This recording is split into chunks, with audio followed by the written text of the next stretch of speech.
All right, here we go. Today we have the first ever interview with Abdul Robinson Sr., aka Queso's dad. Abdul was charged with accessory after the fact to first-degree murder in the shooting death involving his son Queso. Abdul made headlines when he took the stand against his son Queso, which ultimately led to Queso getting found guilty and sentenced to life without parole. Abdul is breaking silence today and addressing everything. Abdul, welcome to VladTV. Glad to be here. Been wanting to be heard for a long time, you know? Okay, so let's start at the very beginning. You grew up in Jacksonville, Florida. Correct. What year did you start hustling and getting in trouble? I say about 85, 1985. Okay, you're about 14 years old. Yeah. Okay, what'd you start doing in the beginning? Well, first I started out as a jack boy. That was my hustle at one time, until I came across the right lick, then I turned to the drug game. Then, it just blew from there. I kept doing it. I lost a friend in a robbery. And after I lost that friend in the robbery, I didn't want to do that no more. Okay, because before you went to prison for 11 years, you got arrested 4 times for murder? Yes. Okay, and you beat all 4 of those cases. Yeah. Did any of them go to trial? No. Okay, how'd you end up beating all 4? It was dropped. Insignificant evidence. Okay, so you beat all the murder charges, but then in 1999, you get arrested for conspiracy to distribute cocaine. Right. Did you end up going to trial over that or you pled out? I pled out. Okay, and this was a Fed case. Yes. What exactly did they catch you with? It was a conspiracy. It was a dry conspiracy. I wasn't caught with nothing, People told that I sold drugs and things like that, and that's how they got the conspiracy built up against me and my co-defendant. How much cocaine did they say that you have in terms of the witnesses? I can't say it. I can't remember exactly what it was, but I know it was up in the tons. Right, because you pled out to 11 years, which means that it was a lot of quantity. Well, I pled out to 22 years and 10 months, 262 months. Okay, so you pled out to 22 years, you ended up doing half of that? Half of it. Okay, how'd you get out early? Well, Obama came with I think it's called the First Step Act. It was a crack law. I was charged with crack. Once the crack law changed, that changed everyone's sentence significantly. It depends in the feds. See, in the feds, it's categories that you're sentenced to, and that was my first conviction ever. So I was in a good category at the time. I think I was in category 1 or 2. Now, once you get to category 4 and 5, that's where the big time come in at.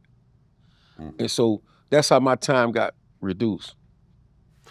Okay, now leading up to you going to the feds for 11 years, had you ever been shot? Had I ever been shot? Yeah. One time. Okay, what was that situation about? It was someone did a drive-by in the projects. I never knew what it was about. Okay, where'd you get shot? In the hip. Okay, so you'd been around shootings before. Right.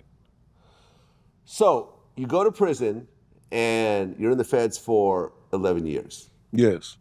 And during that time, you actually mature as a man because you go in at 28, you get out at 40. Right. So your whole 30s is spent locked up. Locked up. What changed during those 11 years?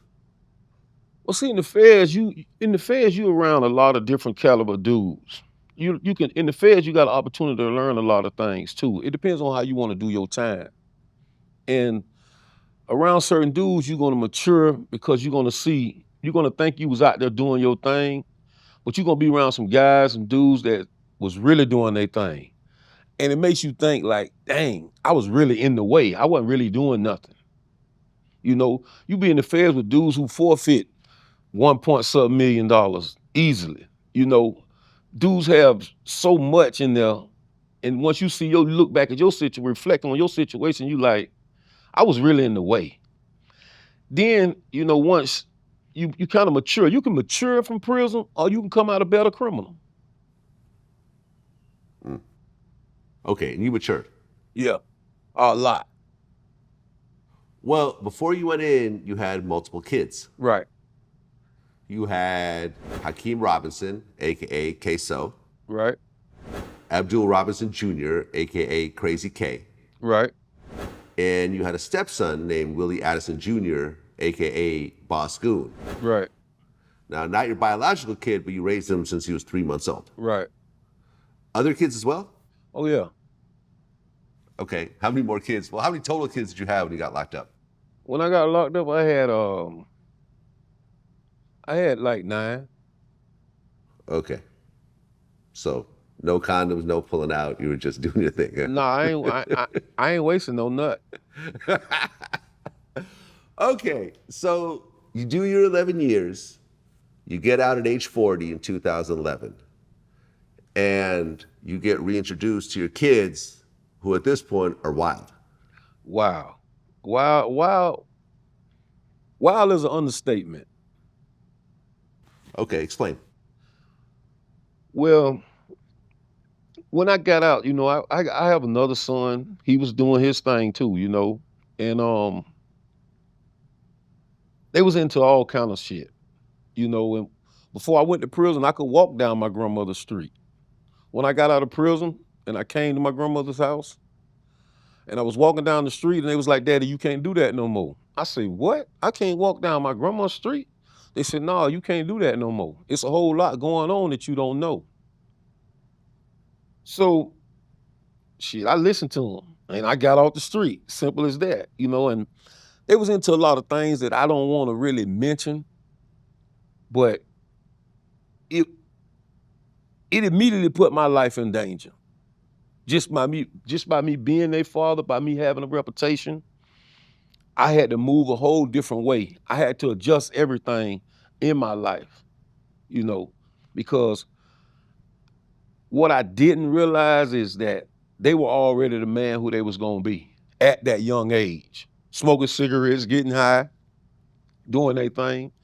Now Queso wasn't smoking cigarettes, getting high, but he was doing this little petty crimes and things like that. Well, right around 2017, Fulio's cousin Zion Brown gets killed, and they say this is the start of the ATK KTA beef. I'm not too familiar with that situation personally, just from things that I heard. And I don't really think that Ace was really, really hanging on our side that much when that situation happened, or with his homeboy, with that situation, whatever happened. I don't have that much knowledge on that situation, so I can't really get into that situation. Fair enough, but this is essentially what people are saying. Like, right around that time, that murder set off a bad chain of events. Now, you actually knew Fulio's mom. Yeah, I knew her real good. Like, I knew her personally, like really personally. Right, because from then things started to escalate. Now, you being the older dad, did you ever try to talk to your kids about, listen, like this is going to end badly, people need to really settle down, or you had to get out the way? Well, I think before I came home, blood had already been shedded, and I couldn't really step in the middle of that to try to stop what was going on, because it was already gone so far, or whatever was going on. It was just gone so far, and in a sense, I'm not gonna say that my son and Fulio, not Queso, but Crazy K and Boss Goon, they kind of like, they almost like cousins, because Fulio got some sisters that his sisters is my son and them cousins, for real. So I think that they might have been all right at one time, until once my son and them really got affiliated with Ace. That's when once you pick a side, you on that side. That's just simple as that. Well, yeah, because in 2018, a shooting happened where Young and Ace was shot 8 times and 3 people in the car were killed, including his brother Trayvon Bullard, as well as Jacoby Grover and Royale Devon Smith Jr. All 3 of them were killed. Young and Ace survived, but he saw a very gruesome situation. Right. And you actually met Ace after that shooting. Right. That's when I started seeing Ace come around. He started coming to my house, you know, things of that nature right there. Okay, what you think about Ace? Ace a good dude, you know, and I always felt like his situation was too much for him. I think Ace might have been like 20, 22 or 23. And Ace a good dude. Me and Ace had a conversation one time, and he told me, he said, man, they say everybody say I'm just like you know. I never say no, you know, I never say no. I do this and do that. So people say that your sons Queso and Crazy K were the muscles for ATK.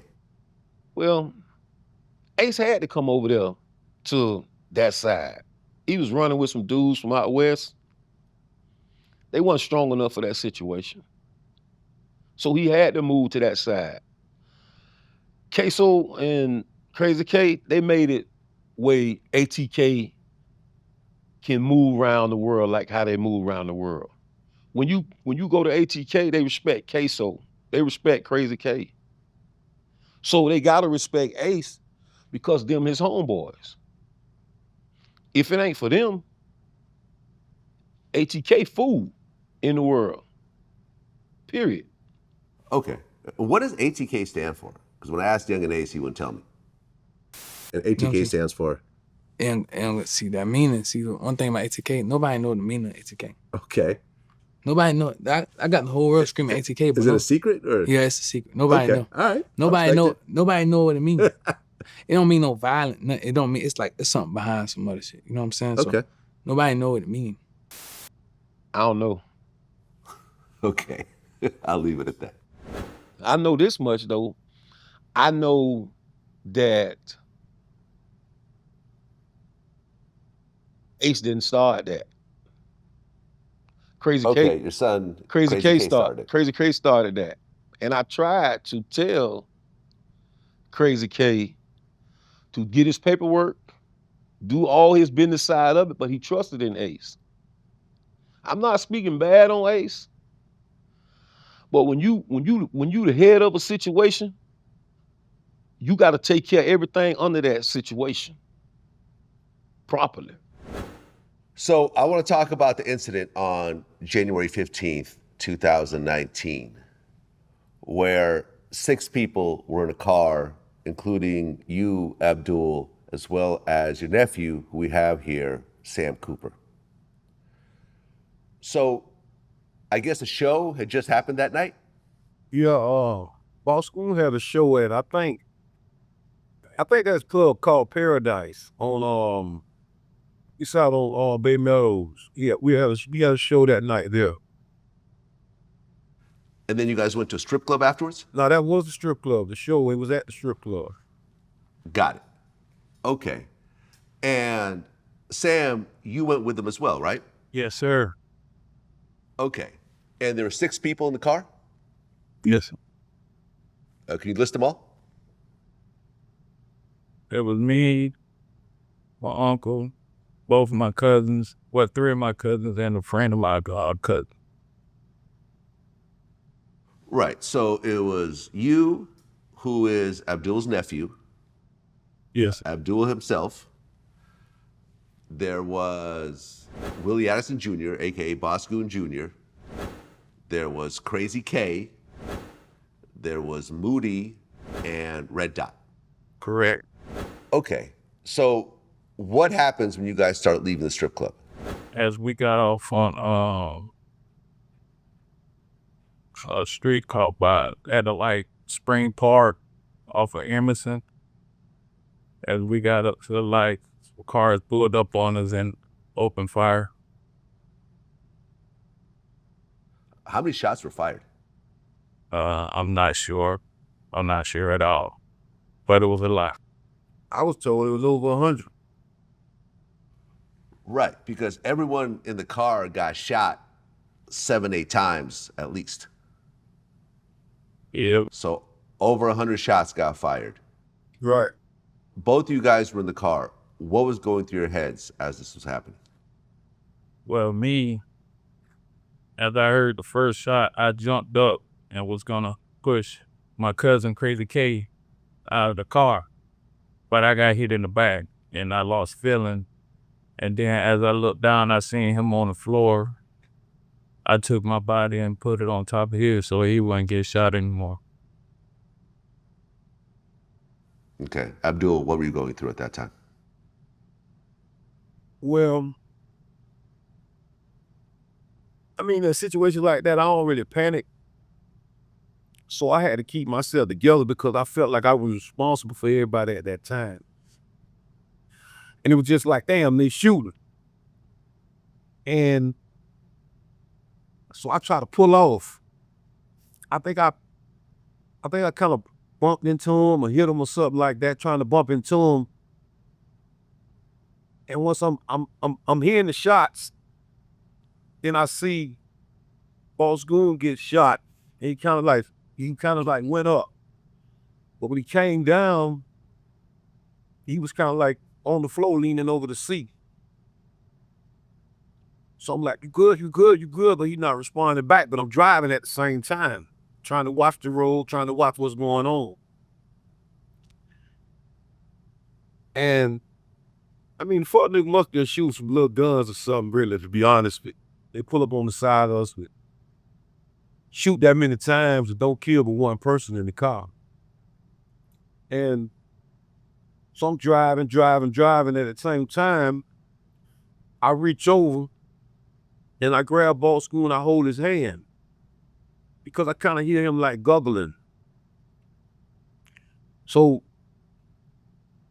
you know, through experience, when that guggling sound is either you drowning off your blood or something like that, or you trying to catch your breath. And so I'm driving, I'm holding his hand, letting him know I'm here with him. So I drive it. All the windows and shit blowed out the car. And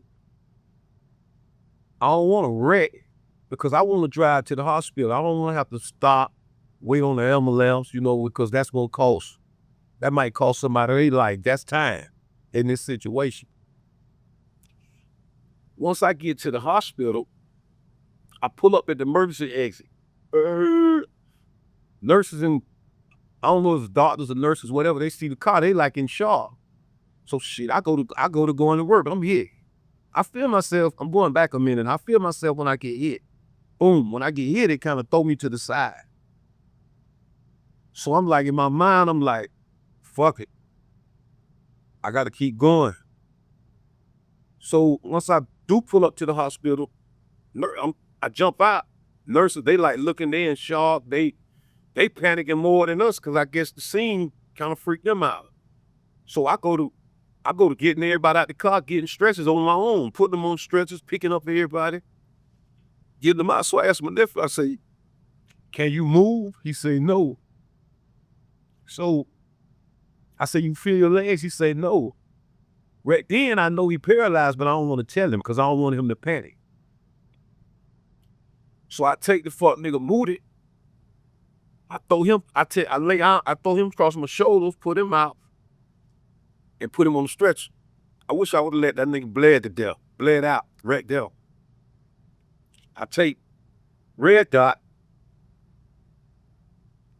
I pick him up, Red Dot my cousin. So I take him, pick him up, put him on the stretcher, push him in. So once I grab Crazy K, I ask him, where you hit at? So he say, he don't say nothing, but he's still talking, you know, and he still laughs. When I grab him by the head and I move my hand, I see the brain matter like in my hand. So I'm like, damn, but I don't want to tell it. So boom, one of my homeboys pull up because I call him too at the same time. I'm doing all this at the same time. I call my homeboy, he pull up. So he went there, I said, don't let him go to sleep. I'm trying to go get a stretcher for him. So by now, Boss Goon, he laid out on the ground. I see his shirt full of blood, you know. He laid out on the ground. So we finally get him up. They roll him in the hospital. I'm talking about the nurses, the doctors, nothing when they wasn't helping him nothing. So now they say, well, you hit too. I say, don't worry about me. I'm good. So they look and they like, God damn, they see where I'm shot in the back. They're like, damn, you gotta go in the hospital. I'm like, nah, I gotta get them in the hospital first. You know, if I wish I could have, I ain't gonna lie, I wish I would have let Red Dot Hand Moody bleed out in there. Bleed red out in there. None of this whole situation want to transpire properly. You know? Well, you were the driver, and you got shot in the back. Yeah. One shot. One shot. Okay. And they ultimately did surgery to remove the bullet that day? No, they didn't do it that day. It was best. They told me that it was best that the bullet stay in there. The bullet's still in there because it was in. They said I could do more harm moving the bullet than taking the bullet out. Sometimes the bullet surface and stick up, and sometimes it moves on its own. But I guess by being in the muscle tissues or something like that, they say it's best that it just stay in there. You know, your body got it. Your body, you know, your body has its own mind. It'll fight things off and infections and stuff like that if it ever comes to that part. Okay, Sam, now you get shot how many times? 7 times. Yes, sir. Where exactly did you get shot? I got hit in my back. I got hit across my leg. It went straight across my other leg, went out my other leg, and I got shot in the buttocks. And one of the bullets went across my penis, but they fixed it up. They fixed it back. Okay, so you get to the hospital and you can't feel your legs. Yeah, my body still was laid on top of Crazy K as I put it on top of him, so he wouldn't get shot anymore. Okay, they take you and put you on a stretcher and they take you to surgery? No, they take me in the room. It's like 3 of us in the same room. So the doctor, he basically talking to me, and I'm telling him, don't worry about me, worry about it, worry about them. Don't worry about me. He just kept telling me to talk to him. But it was like 3 or 4 of us in one room. And as I'm looking side to side, coming back, talking to me, and I was just telling him, don't worry about me, worry about them. Okay. Well, when did you find out that Boscoon Jr. got killed? Probably like 2 weeks, a week or 2 after I woke up.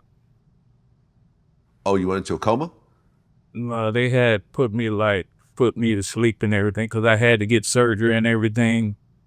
And by me being paralyzed, they had to fix my spine and put a plate and a rod in it. Okay. So you wake up about a week and a half later?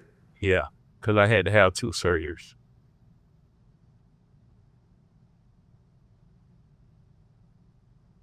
What was your first thoughts when you actually woke up? Happy to be alive. But all I was hearing about everybody else, but I never heard about Boscoon. Okay. You're alive, but then the doctor tells you that you're paralyzed from the waist down? Yes, sir. What did you think when you first heard that news?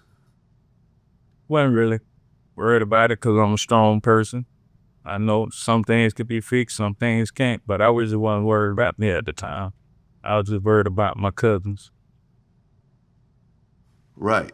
When you found out that Boscoon Jr., a.k.a. Willie Addison Jr., was killed, how'd you feel? Hurt, because I always had them with me when they was younger. Like when their dad went away, they was always with me, always at my house. I made sure they was good. And when my uncle came and broke the news to me, he came in, he was really like, I ain't really want to tell you this at the time because your blood pressure and stuff kept going up. But somebody came and told Crazy K, so I'm going to come tell you. And that Willie was gone. Yeah. Yeah, I'm sorry for your loss, man. Appreciate it. Okay, so in the aftermath of the situation, Boss Goon Jr. is dead. Crazy K got shot in the head 3 times. And Abdul, you said that you had his brain matter in your hand? Yeah. Okay. So he lost part of his brain in the shooting? He didn't lose part of it that I know of. But you know, the brain is that muscle. And it knocked some of it out. It's not like a whole half of it gone. But I know for one thing it changed him. And it made him really live up to his name, Crazy K. I tell you that much. Right, because he gets shot 3 times in the head. He went into a coma, but eventually he got out of the coma. Yeah, he got out. He came up out the coma. One day, someone called me and told me to come out there. So when I got out there, he was like moving around, looking up. And the security guard was like, shit, he been doing that all day. Like that right there. So he woke up. They still had a bunch of tubes and, things in his mouth and that, I forgot what they call it, a trach or something in his throat. Yeah. Then he pulled all that out. And he pulled all that out and he told me, he said, man, he was like, he talked kind of raspy. And he was like, man, I want to go back to gender. That's a name for heaven for Muslims. He said, I want to go back to gender. And I told him, I said, man, it ain't time for you to go back there. Allah just wanted you to visit it for a minute. And he sent you back. Because I had already told his baby mother, because they told me they didn't think he was going to make it through the night. And I had already told his baby mother that I'm not going to let him lay there and suffer. If it's time for me to pull the plug, I'm going to pull the plug on him. She went off on me. You can't do that. We need him. My kids need him. You can't do that. You can't do that, But I didn't want to, it was going to be hard, but I didn't want to see him, have to lay there and suffer and go through that, what he went through, go through that. But he pulled through, it wasn't his time, and, we believe in the decree of Allah. It's already written. When you gonna go, and Crazy K proved that to me, to make me stand firm on that belief. Because you ain't got that many people that's gonna be able to say they wasn't shot in the head 3 times and live. He wasn't grazed and scraped. He was shot in the head. They had to drill a hole in his head to get the pressure up out of it. How'd you feel when you found out that your son actually survived? I was overly excited, I was overly excited, I didn't want him to, I can't really explain how I felt, It was all praises due to Allah. Yeah. Well, along with the other shootings that we just mentioned, Moody got shot 8 times and Red Dot got shot 9 times. I think one of them is, that might be right. I think Moody got shot maybe 9 times because a couple of days later, they found some more holes that they didn't see that night. Right. So in the aftermath of it, everyone in the car got shot and Boss Goon Jr. was dead. Right. It was the worst possible situation. Right. Correct. That could occur. Reason being, it was so messed up because Boss Goon just did 10 years in prison. He wasn't home 6 months. He really didn't have nothing to do with nothing, but he was their brother. But nephew here, he don't get in trouble. He don't bang. He don't do nothing. I can't even recall the fight he'd been in besides with his brother or something like that right there, But that's the ramifications of him being around that circle. They're not going to pick and choose because I felt like when the guys who, because they stopped us without a doubt. And I felt like once they seen me, I felt like they should have called it off. But that ain't the way that it worked, you know, because I think that early that day, well, my daddy had died that week. And earlier that day, we went to my daddy's funeral. And we seen a strange car.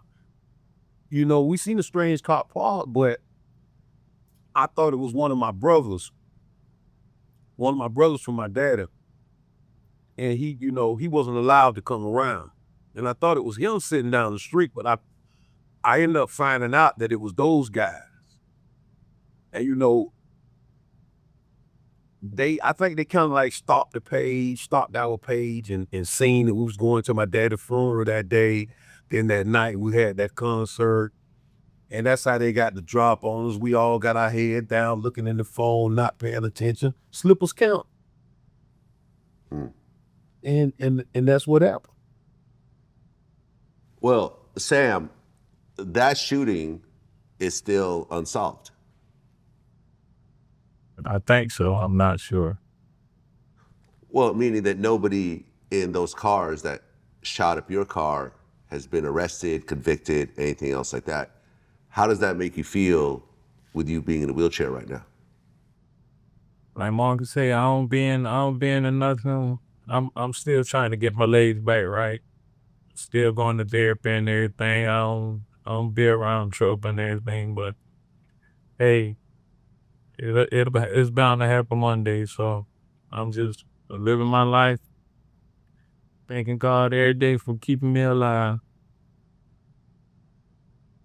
If those guys all get arrested and get life in prison, would that bring any sort of closure to your situation? Can't bring my cousin back. Can't bring Yeah. him, take me out of this wheelchair. Yeah. Abdul, if those guys get arrested, how would you feel?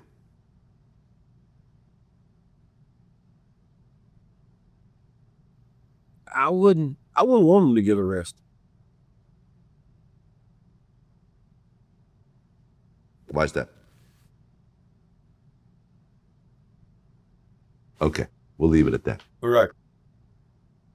Well, although the guys who did it didn't get arrested, everyone essentially thinks that these are KTA members who did it. Is that a fair assumption? No. No? No, it's not them. It wasn't them. I don't think. Okay. I don't think the guys who did it will get arrested. Right, because there's rumors that some of them are actually dead right now.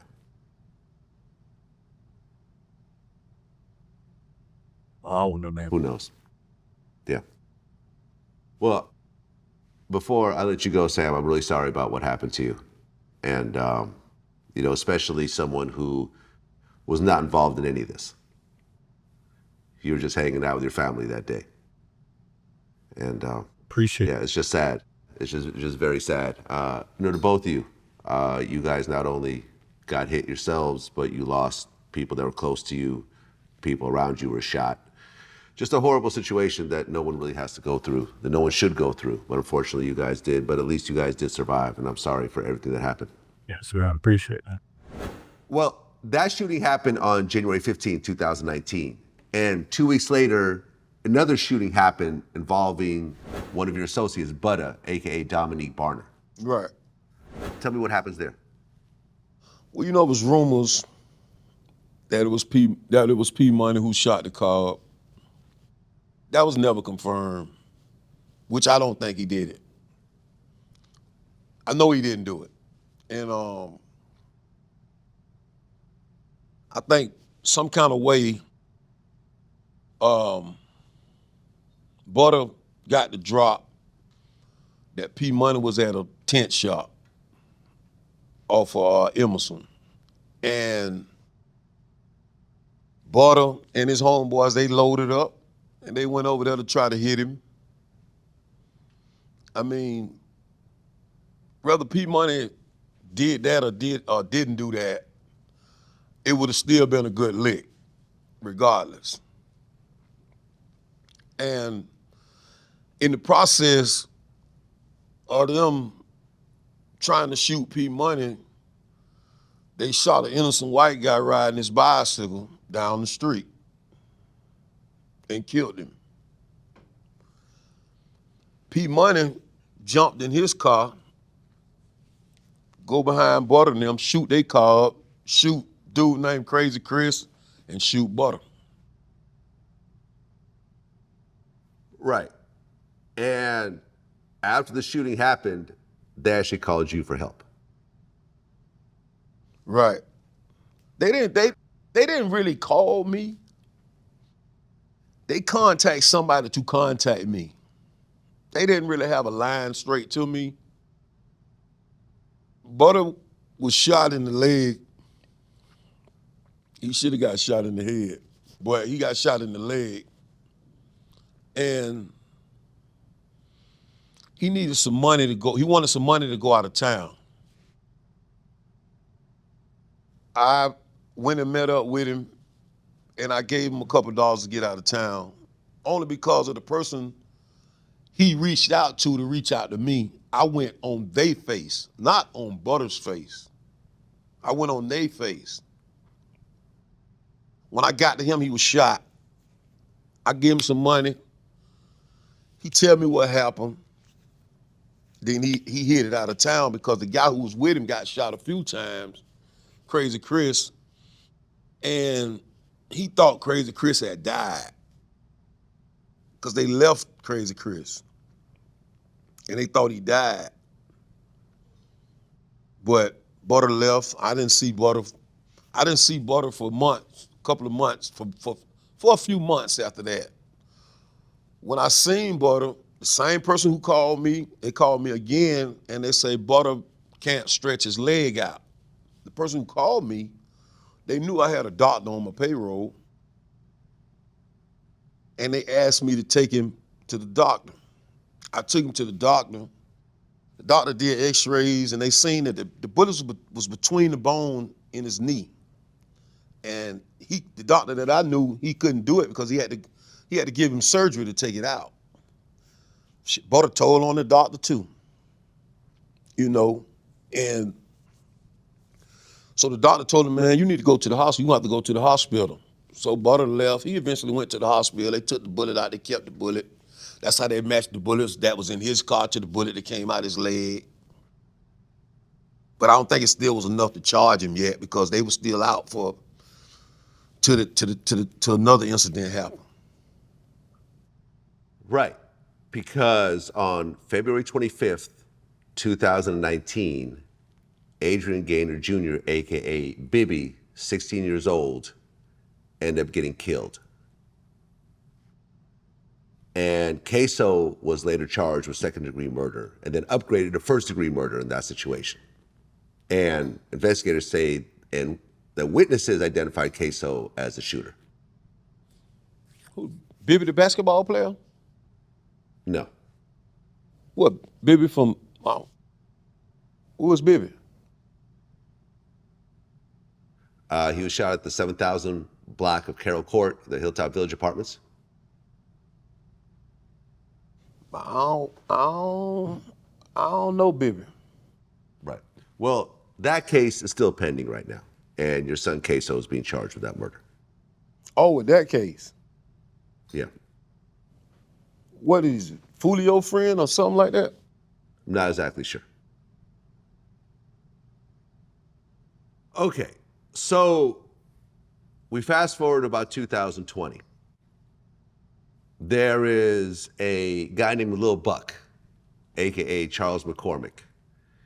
He ends up making some diss songs talking about the shooting where 6 people in the car got hit, including you, and where Boss Goon Jr. gets killed.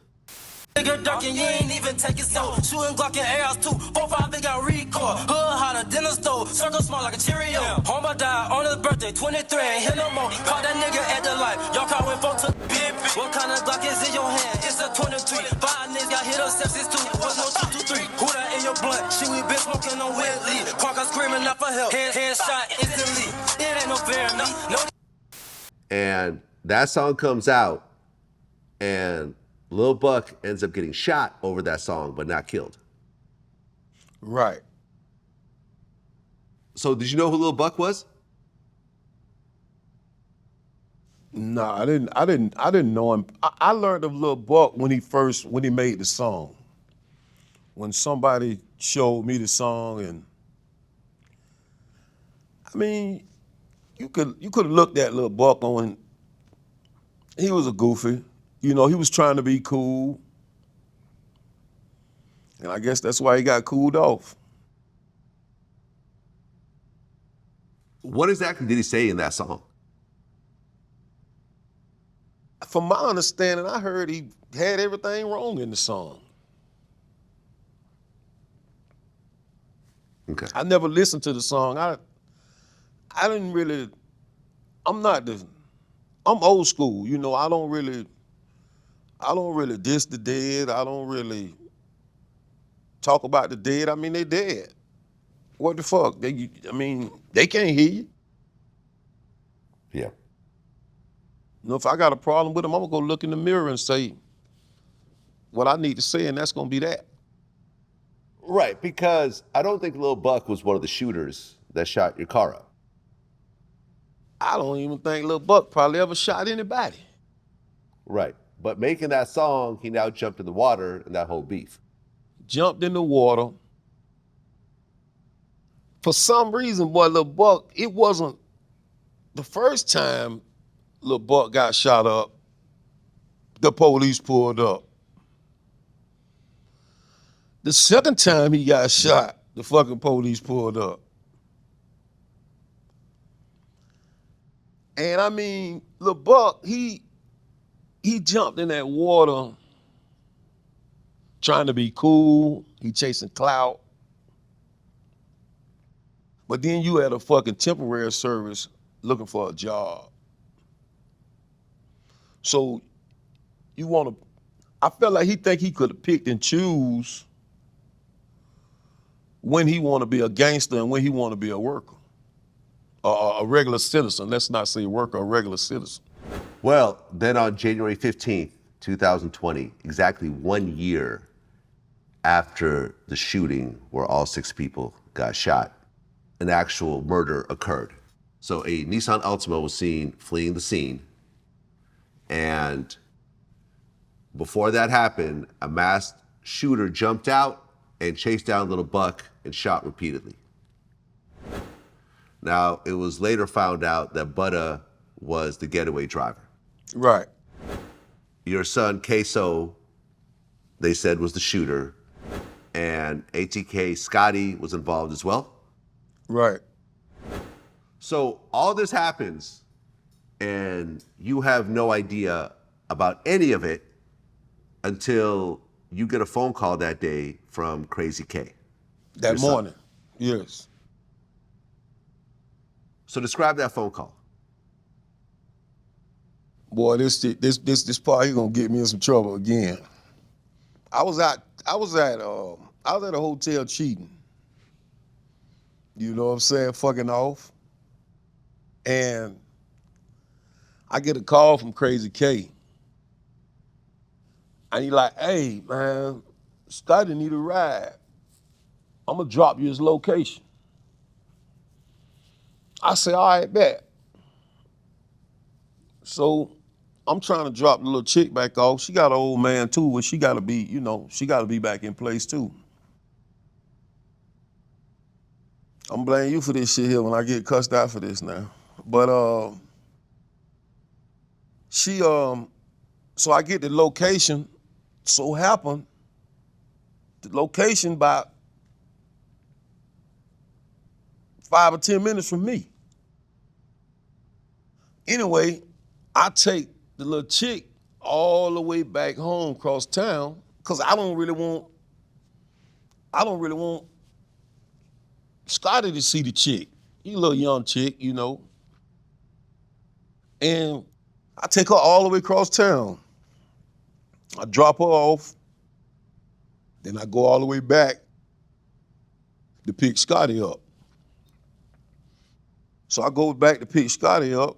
When I ride down the street, I don't see no police. I don't see shit to think nothing, you know. I see one police car. I mean, that's regular in Jacksonville to see a police car.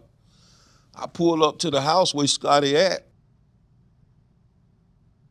and I call Scotty. I said, damn, where you at? I'm out here. He like, all right, I'm coming. So I'm sitting there for a minute, and I call him back. Hey, what's up, man? I'm out here. So now I do see the helicopter, the ghetto bird. So I'm like, damn. It's kind of flying kind of low, but it ain't over where I'm at. I'm in this lady yard. About fucking 15, 20 minutes, him and this fuck nigga Butter come out the house. They got on pajamas. So in my mind, I'm thinking, they done got caught over some little chick's house. Parents done came home. You know, they hiding in there. So they jump in my car, and I back out regular. So when I'm backing out regular, we hit Arlington Expressway. That's when Scotty tell me the situation. So I'm like, oh, fuck. In my mind,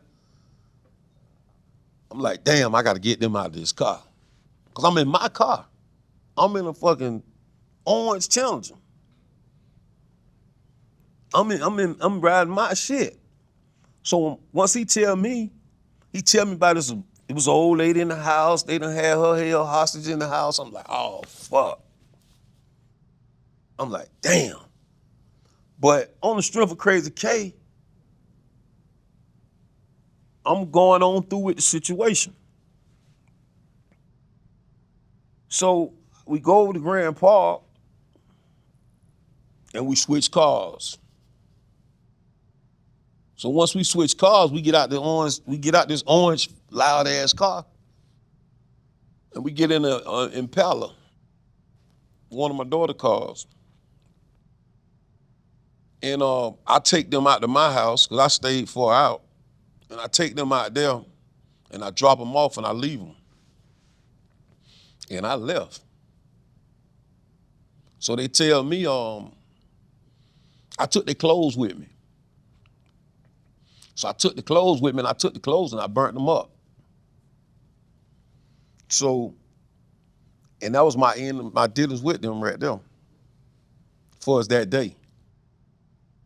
Right. Because, and this all came out in court.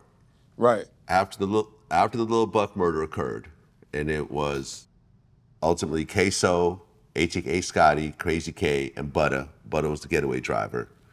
They split up. Queso went off in some unknown direction, but Scotty, K, and Butter ends up running into a white woman's house and taking her hostage. Right. And matter they of fact, called you. yeah, Go ahead. old white lady. That's a negative in the South. You gonna get hanged for that alone. Right. So you go and pick up these three guys after a murder or hostage situation. Home invasion. Home invasion, right. At that point, did you say, look, let's just go down to the police station, turn yourselves in. It's not like you were given a choice to be in that situation. They didn't call you and say, hey, listen, we just did a home invasion, hostage murder, come pick us up. They just said, come pick us up. Right. Did you try to say, hey, let's go turn yourselves in, it'll be better this way? No, I wouldn't have never, I ain't gonna sit here and try to be cool. I would have never said that. You know, I would have really hoped they got away because of the situation beforehand. Because I definitely felt some type of way about Buck once he made that song, Dissing My Son. You know, I definitely felt some type of way about that. But I wouldn't have told them, let's go down there and turn the whole turn yourself in or no thing. I wouldn't have never made that suggestion. Okay, so you pick them up, you take their clothes, you switch cars. Now, you don't see Queso at all that day. No. Nope.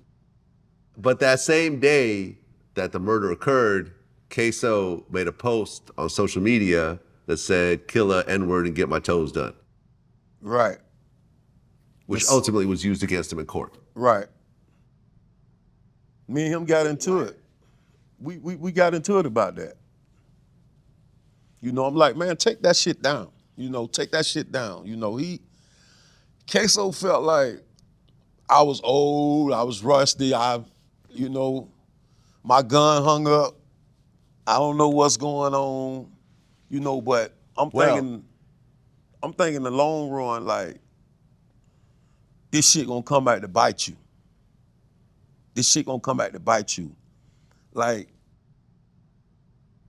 Queso, I love Queso, but he not gonna listen. You know, when it's time. They even had texts where I would text him, man, I need to get in your chest, I need to get in your Crazy K telling me, nah, he ain't gonna listen. He not gonna listen. I need to do this, I need to do that. He ain't gonna, you know, he not gonna listen. Well, after that whole situation occurred, you still met up and talked to Queso, but you guys never talked about the situation. Nah, that ain't something that I'm not gonna sit. I know my sons not angels. That's for a fact. But I'm not gonna sit around and talk to them about no murder. I'm not gonna sit around and send them on no hit. They men. And that's what people don't understand. If you got a son and he out here toting a gun, that's a man. That's your son, but that's a man.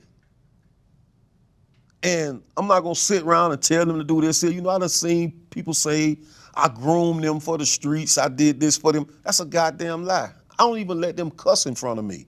Yeah, he gonna cuss on a song because that's entertainment. That's where he gonna make his money. That's where he gonna make his revenue. But they can't even, my children can't even sit in a setting with me and cuss. I don't play that. And I never groomed them. Can't nobody say I ever sent them to make a serve. Can't nobody ever say I gave them dope or nothing like that. Well, this whole situation happens and months pass, nobody gets arrested, nobody gets charged. But there was a situation happening in the background where Moody was mad at Red Dot. Well, back up. Butter got arrested the same day that situation happened. Ah, okay. Butter got arrested the same day. The same older white lady, when they were struggling with this white lady, she noticed a tattoo on Butter's arm. Once she gave the police that tattoo, you know, when we go to jail, they take those pictures of your tattoos, and they made what they call it, a photo spread, and the lady picked Butter out of the photo spread. Butter got arrested on January 15th. He got arrested for an armed burglary and a home invasion on that same day. Okay, so Buddy gets arrested for the home invasion, but they haven't tied it to the murder of Lil Buck yet. They knew, but they couldn't. They was biddling. They was investigating. Because you gotta think, a police seen Lil Buck getting killed. A police chase that Ultima from the murder scene to the neighborhood where the home invasion and all that happened. That's 2 and 2. That's just, I mean, people can flip it how they want to flip it. Police chased the car from the murder scene to the neighborhood where the home invasion happened. You gotta, you know, people just want to see what they want to see and hear what they want to hear. Okay, so Butter gets arrested the same day, and what happens next? I mean, Butter get arrested. They pulling over fucking charges everywhere. They saying little shit to people. You know how they just doing. Butter go to jail. They give him a bond. He go to jail, and he sit in jail for 8-9 months. And I think Butter was kind of standing. He was gonna stand strong until this fuck nigga Moody wore the wire on him. Okay, why did Moody wear a wire on Butter? Moody wore a wire on Butter because Moody and Red Dot had got jammed up. They was going on a drill somewhere, but they got pulled over. And they had a couple of guns in the car. Red Dot, quote unquote, gave a statement saying when he got in the car, the guns was already in the car. And Red Dot never went to jail, Moody went to jail. So Moody was calling and telling everybody that Red Dot told on him. And Crazy K wanted to correct that situation, but they needed the paperwork. You know, Moody Muslim, Red Dot Muslim, Crazy K Muslim. It's laws just alone in being Muslim. And the situation never got corrected to Moody liking. Red Dot still hanging around. Red Dot done earned him an ATK chain, you know. And that was Moody's way of getting back. Okay, so Moody ended up recording Butter admitting to the whole situation? Moody, I heard the recording my own self through my lawyer. Moody wore recording, Butter told him, you know, Butter was really the mastermind of the situation.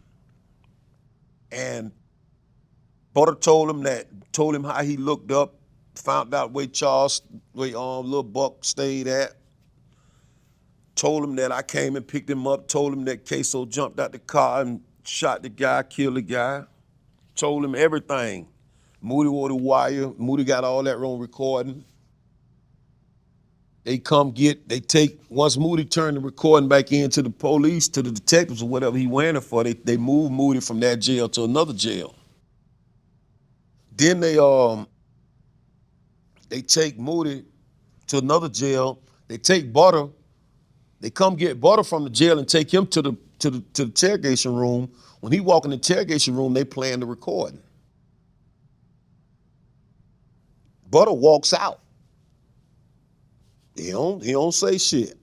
So they charge him that day, and they let Butter sit to marinate on him. You know, to marinate on what's going on. That's how detectives and prosecutors that's how they mind fuck you. You know, don't say nothing, make you the worst thing in the world is for you to ask yourself questions and answer them. So once they charged him, I think Moody wore that wire on Butter in August 20-something, 21st or August 20-something like that. They come back and get Butter. Butter break. Butter agree to everything he said on the wire. September the 10th, they issue warrants for everybody. Well, after the wire recording comes out, you get arrested, Queso gets arrested, ATK Scotty gets arrested. Correct. No, Scotty, me and Queso got arrested together. Okay. Scotty get arrested in Atlanta in April. We in Atlanta working on some music. Some kind of way the police find out where Scotty at. We at a Airbnb. I leave with my grandson from the Airbnb. They pull us over down the road, me and my grandson, probably like fucking 7 or 8 years old at the time. They pull us over. I know something was going on because as soon as they pull us over, they handcuff me. They pull me out the car, take my phone. That's when a bunch of goddamn tanks and shit come around the corner. Yeah, we're gonna show you this, blah, blah, blah, blah. So I'm down the street from the Airbnb. I hear boom, boom, boom, boom. I'm like, what the fuck? I'm thinking that they shooting it out with the police or something. I'm like, what the fuck going on? They had a warrant for Scotty. They arrested Scotty and Queso, me, couple more other dudes. They got guns and stuff in the house. They arrested Crazy K that day. They got guns and shit in the house. They even fucking charged me with all that shit. But by us being in Atlanta, in Georgia, the judge wouldn't sign off on my warrant because they said I was down the street. I got that paperwork too. And they let me out. But I ended up having to bond Crazy K out, a couple more other dudes, and Queso out. They kept Scotty, they extradited Scotty back to Jacksonville. Then Scotty was in jail for some months. Then that's when the situation happened, September 10th. They arrested a couple more people, but they was in the other case with the white guy getting killed. Because Butter was the mastermind in both of those cases. So initially, what do you get charged with? Who? You. I got charged with accessory to a capital felony murder. Okay. Was it after the fact or no? After the fact. Yeah, after the fact. Okay. So eventually everyone gets arrested, and did you bond out initially? No. Well, I was already out. I was already out on bond. And they revoked my bond. And that way, they revoked my bond so I couldn't get out. Right. So now you're sitting in jail with accessory to murder charges. Right. How much time were you initially facing? When I got that first charge, I was facing 30. But then I got additional charges that year after that. Right. Now keep in mind, you're 49 years old at the time. Correct. So 30 years, getting out at 80, pretty much a life sentence. Definitely. Okay. How did you feel at that point when you're arrested and now tied into a murder that you had no idea about? I was strong at first because I felt like I had a chance, you know, and I was also mad at the same time, but I was I was standing firm because you couldn't have told me that once everything sunk in, that they weren't gonna step up and say, shit, we're gonna get daddy out of here. So I wrote it out, you know, to let everybody get their mind right, to let everybody, I'm adjusting too to being locked up. You know, I'd have been free 10 whole years. So Crazy K on the run because they say he pulled a Casa Sorse because Crazy K being shot, they don't think he could walk. So when they blitzed my house, Crazy K walked right out and walked right past him. They didn't get him. So he on the run and he handling little business, you know, lawyer business and stuff like that. You know, take care of things, making sure that, you know, that we get the proper lawyers and things and, you know, of that nature. But at first I was strong, you know, because I felt like they was gonna get me out regardless.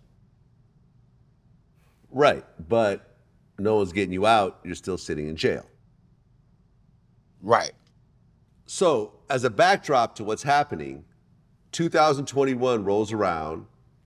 Everyone's still in jail, awaiting the trial. Right. Young and Ace drops Who I Smoke, where he talks about all the people who got killed on the KTA side and so forth.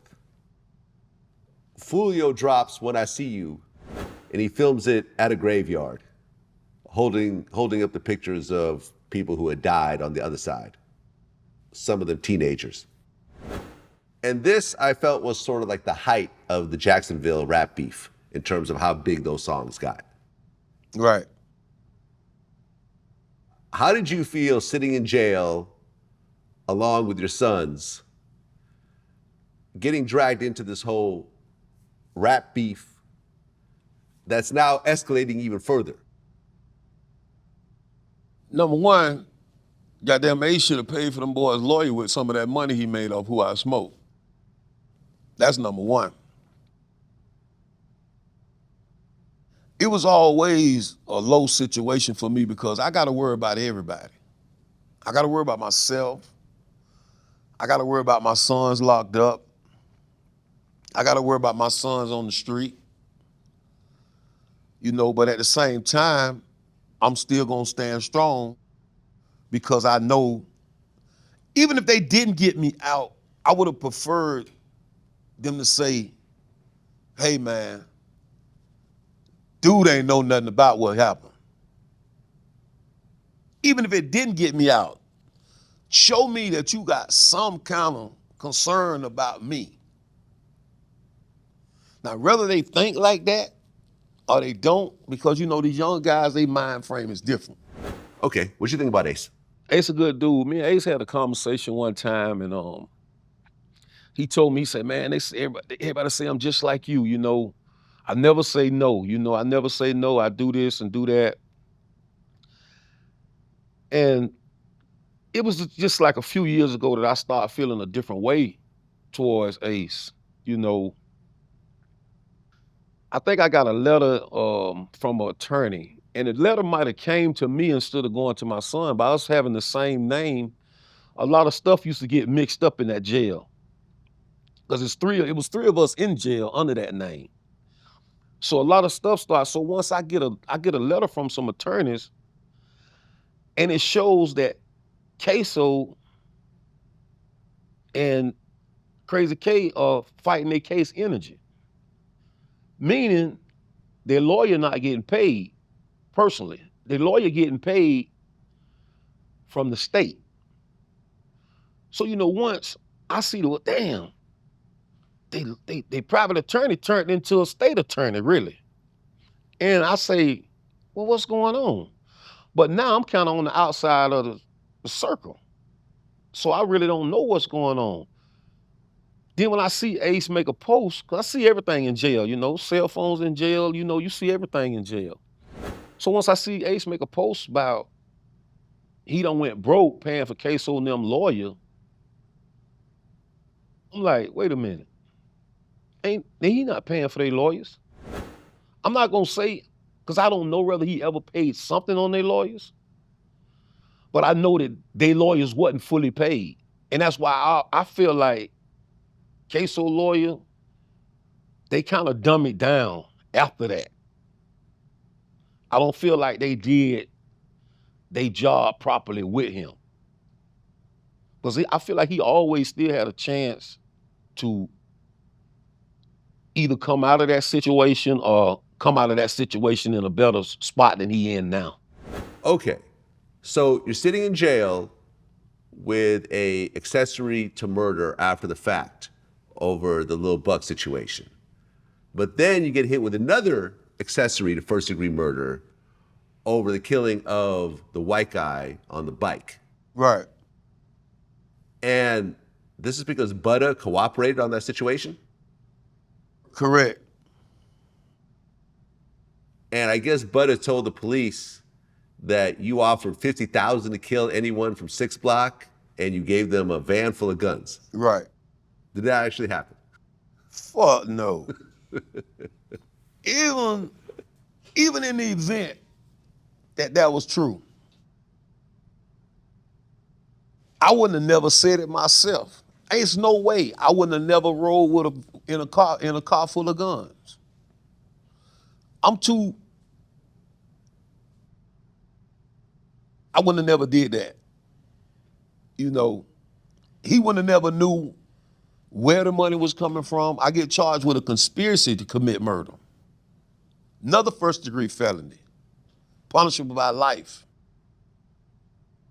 Right, because at that point, you now have 3 serious charges in 2 different cases. 3 capital charges. Yeah. Because, like you had mentioned earlier, after that shooting occurred, they called you up. Right. A very similar situation to the Lil Buck murder. It's very similar, because, I'm big dog, at the time. I ain't big dog no more. I respect that. I'm big dog at the time. They know I'm resourceful. So they gonna call me. How did you feel when you heard the statement from Butter saying that you put up $50,000 to kill people and brought guns and so forth? At first that shit was hilarious because you gotta think, $50,000, they will kill these young boys will kill a whole fucking neighborhood of $50,000 nowadays. A whole community, old people, babies, anything. So that didn't make sense to me, but that was enough of what the state wanted to hear because you gotta think, Jacksonville State Attorney Office had a top 10 list of people who they wanted. And I was number 1 on that list. So that information was fruitful for the State Attorney Office. Right. So now you're sitting in jail with no bond. You have 3 capital murder charges hanging over you in 2 different cases. And before you went in, you had 2 little boys that were born in 2018 and 2019. Correct. The situation between the 3 murder charges, the cooperation with Butter, and now things are starting to come together. Is that what led to you actually agreeing to cooperate? I'm gonna keep it real. It's a number of things that I felt like I had to get out of that pickle of. I can't give it in order, but I'm gonna give it to you like this. Number 1, when I came home from prison and these boys get in trouble, anything they get in trouble, they always calling me to get them out of trouble. I told my lawyer, I said, look, get with their lawyers, and we all can sit down and see how we want to fight this thing. Which direction we gonna go. Because I truly believe now the justice system and things have changed so much. Back in the days it was you sit, you don't say nothing. You don't even have to make a defense because all the burden of proof is always on the state. Nowadays, I feel, in my opinion, that you need a defense. That's the way I feel. So I tell my lawyer to get with their lawyers to let's see how we gonna fight this thing, and their lawyer tells them they don't think it's a good idea. So I felt a little betrayed right there because your lawyer worked for you. Your lawyer do what you say do. But see, now that I find out that their lawyer wasn't getting paid, they probably didn't have the voice that I had with my lawyer because I paid my lawyer off up front. No payment plan, no nothing, drop that bag. So now that I know, once I thought about that, I was like, well, maybe this is why. Because, okay, let's say, for instance, they lawyer thought that I was on some BS, that I might have been wired when I wanted to talk to them. You don't got to say nothing. I the one want to talk. Hear me out. Because I had two defenses that I wanted to use in the situation. Because if Queso have a good defense, that means every limb on the tree with Queso gonna fall off, and his defense gonna help everything. That's one of the reasons. Right there. Another reason was I was in jail, and I ran into one of Queso's cousins on his mama's side. He had a big ass family on his mama's side. I ran into one of his cousins, and we was talking. He said, man, Queso been know Butter was a snitch. He been knew this. I said, what you mean? Yeah, he been knew that. One of my other cousins on his mama's side, I mean, I know who it is, but I don't want to, they gonna say I'm still dropping names, so I ain't gonna do that. But one of his other cousins say we told him that Butter already got one of our other cousins 20 years. Now, these are his cousins on his mother's side.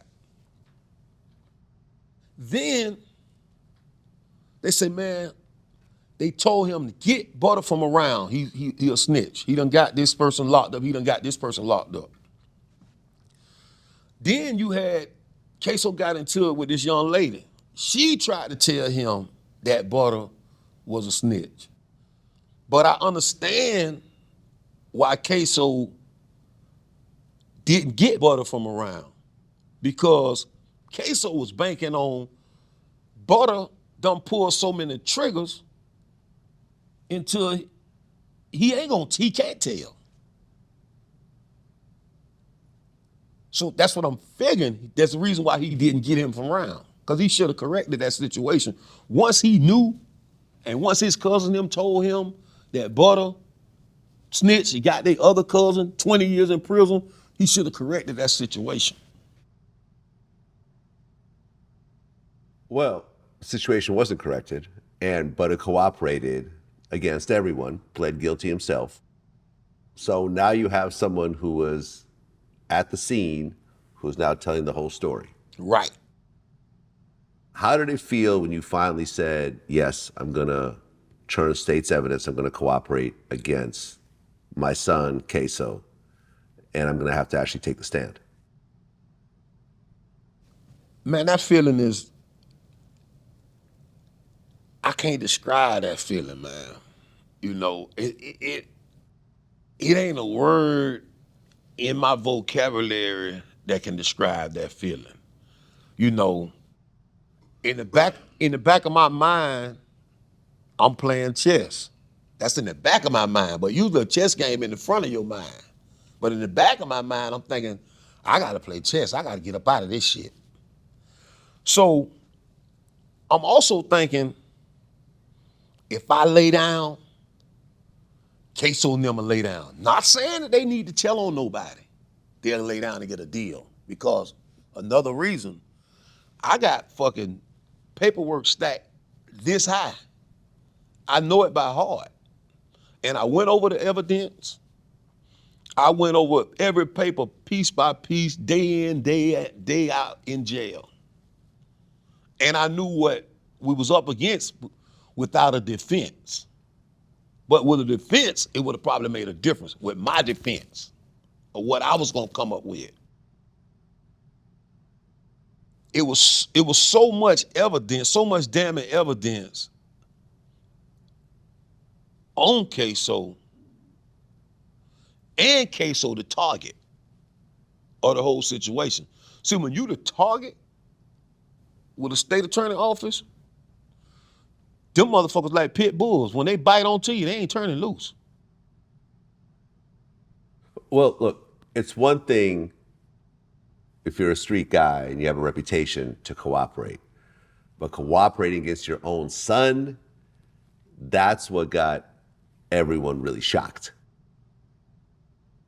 You know what they say? They say, damn, you gonna do your son like that? I say, damn, they gonna do their daddy like that? How about that? See, I'm gonna tell you something about the streets and these dudes who feel like that. I guarantee you,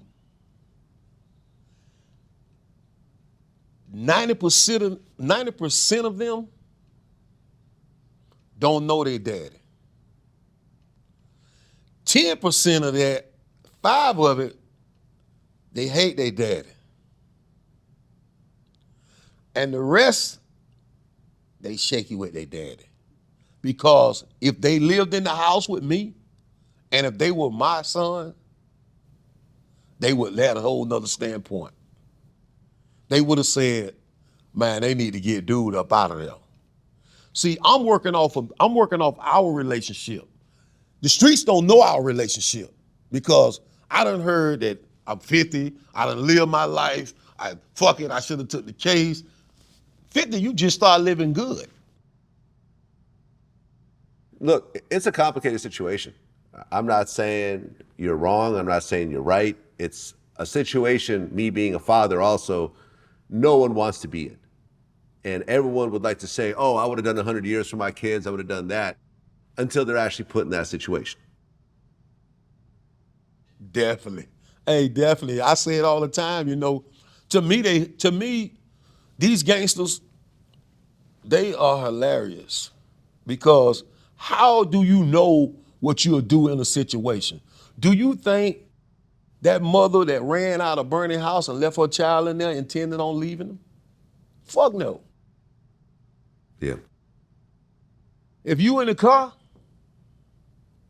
and y'all run off a bridge and everybody drowning, what you gonna do? Yeah, it's a complicated situation. It's easy to say what you would have done because you're not doing it. Okay, so you agreed to cooperate on April 18th, 2022, but the trial is still a few years off. You have no bond, so you're just sitting in jail. Right. Now, as a backdrop to what's happening, by 2024, Fulio gets killed. Right. And 5 people are charged in the murder, who they say are all KTA associates. So Alicia Andrews, who was recently convicted of manslaughter, Isaiah Chance is still charged, Sean Gathright, Rashad Murphy, and Davion Murphy are all facing murder and conspiracy charges. When you heard about the Fulio murder, what'd you think?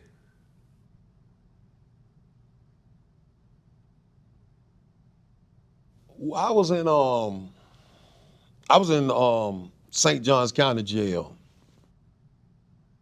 And I woke up to a text that say they got his ass. And Fulio, I really don't want to talk about dude because he was a fraud, you know, and he really got himself killed for nothing, you know, and I wasn't sad, you know. Shit, I think we made pieces of nachos that day in jail. Look, I've interviewed both Fulio and Young and Ace.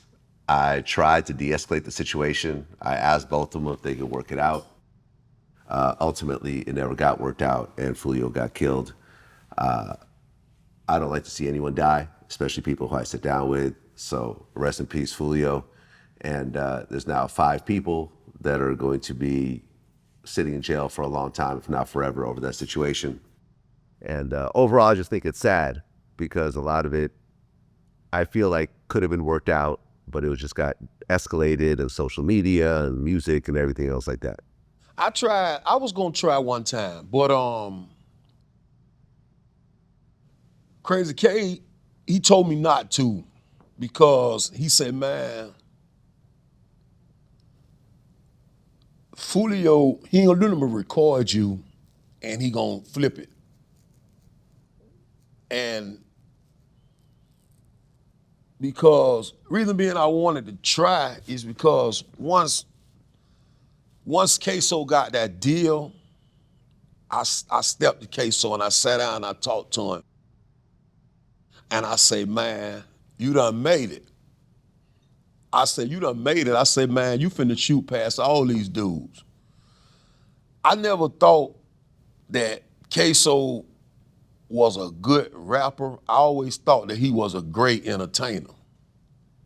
And a great entertainer can be just as better as a good lyricist, you know. And I said, man, I told Queso, I said, man, you done made it. Fuck all that other stuff.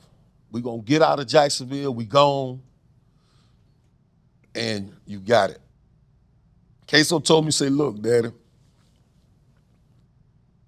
you don't understand. I know what I signed up for. Man, I've been beefing. I've been watching my back. I've been doing all this shit all my life. And you gonna tell me that I don't understand? I had a couple of conversations with Queso, and he would tell me, I know what I signed up for. And one day he told me that and it kind of hit different. And I say, he already the man who he gonna be. Ain't no changing him. You know, even when Queso was little, when the judge gave me custody of him, after I came home from prison, Queso used to be on that internet.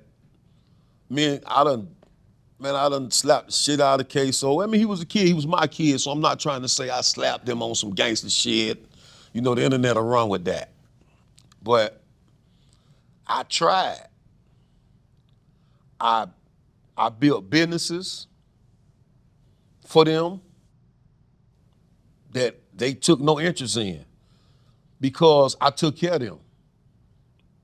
And why get out there and work my ass off when you gonna take care of me? They never said it, but I mean, it was there.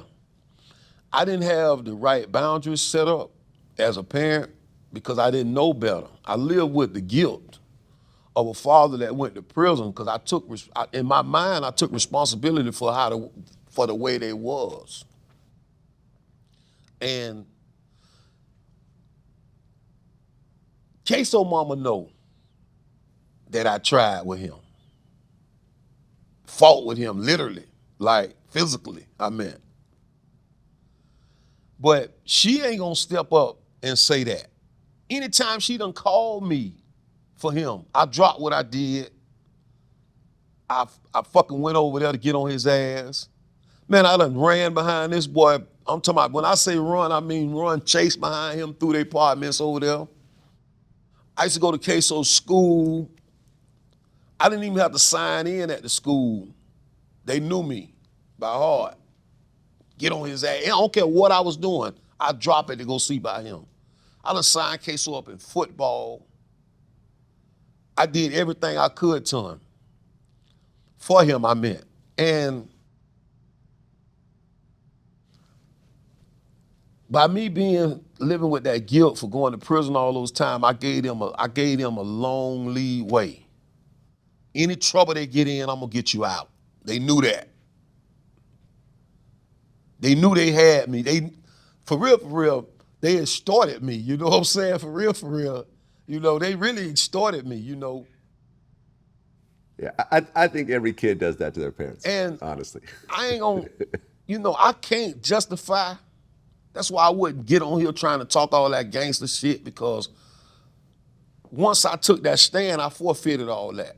Matter of fact, once I made that statement, I forfeited all that. But as a father, I had to choose one of the less evils. Now I can either take this thing, go to trial, get found guilty, and now my little boys, what about them? What about their direction in life?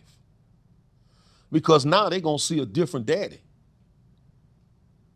So I had to think about them. I had to think about Queso. I had to get myself in position to help Ksoo.